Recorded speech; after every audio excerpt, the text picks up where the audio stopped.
To Gowri's கறி corner. நம்ம இன்னைக்கு பார்க்க போகிற ரெசிபி சிப்பி காளான் தொக்கு, அதாவது ஆன்ஸ்டர் மஷ்ரூம் தொக்கு தான் நம்ம இன்னைக்கு பார்க்க போகிறோம். என்ன பொருட்களை பார்த்துடலாமா? ஒரு மீடியம் சைஸ் வெங்காயத்தை ரஃபாக கட் பண்ணி வச்சுருக்கேன். 2 சின்ன தக்காளி பழத்தையும் ரஃபாக கட் பண்ணி வச்சுருக்கேன். 2 பச்சை மிளகாவை சின்னதாக கட் பண்ணி வச்சுருக்கேன். கொஞ்சம் கருவேப்பிலை, 4 பல் பூண்டு, 2 இன்ச்சு அளவு இருக்கக்கூடிய இஞ்சியை சின்னதாக கட் பண்ணி வச்சுருக்கேன். 1/4 டீஸ்பூன் மஞ்சள் தூள், 1/2 டீஸ்பூன் தனி மிளகாய் தூள், 3/4 டீஸ்பூன் மல்லித்தூள், 2 துண்டு பட்டை, 2 ஏலக்காய், 2 கிராம்பு, ஒரு 1/2 டீஸ்பூன் சோம்பு. இங்கே மிளகுத்தூள் வச்சுருக்கேன். மிளகுத்தூள் கொஞ்சம் அரைக்கும் போது போடணும், கடைசியாக தூவணும். இது சிப்பி காளானை நல்லா க்ளீன் பண்ணி நல்லா பிச்சு வச்சுருக்கேன். தனித்தனி இதான் ஜார் எடுத்துருக்கேன். இந்த ஜாரில் வெங்காயத்தை சேர்த்துடலாம். இதே மாதிரி இந்த தக்காளி பழத்தையும் இதிலே சேர்த்துடலாம். இந்த கருவேப்பிலை,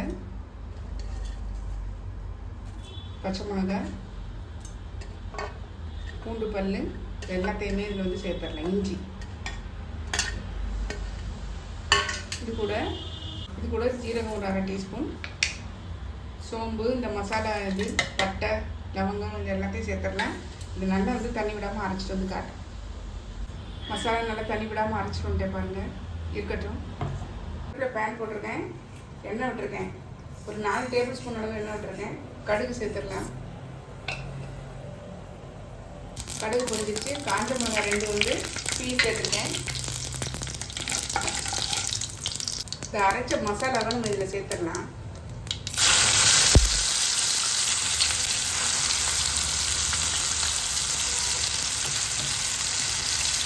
மசாலா நல்லா சுருளை வெந்து வரட்டும். ஸ்லோவில் வச்சு ஒரு 10 நிமிஷம் குக் பண்ணலாம்.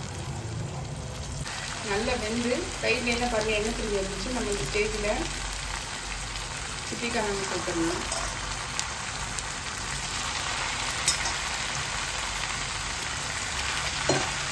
நல்லா கிளறி வேகட்டும்.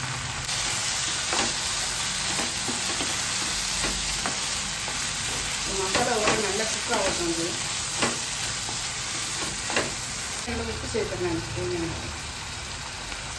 அதுக்கு சேர்த்துக்கோங்க. உங்கள் காரத்துக்கு ஏற்ற மாதிரி நீங்கள் கூட்டியோ குறைச்சோ சேர்த்துக்கோங்க. கடைசியாக மல்லித்தலை தூவி நம்ம இறக்கிடலாம். நம்மளுடைய ஆல்சர் மஷ்ரூம் தொக்கு பாருங்கள், செம்ம டேஸ்டியாக சூப்பராக ரெடியாக இருக்குங்க. நல்லா காரசாரமாக இருக்குங்க.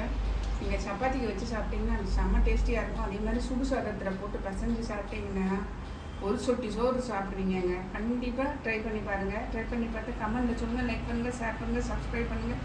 பக்கத்தில் உள்ள பெல் ஐக்கானை கிளிக் பண்ணுங்கள். நாளைக்கு வேறு ஒரு ரெசிபி சந்திக்கிறேன். பை. தேங்க்யூ.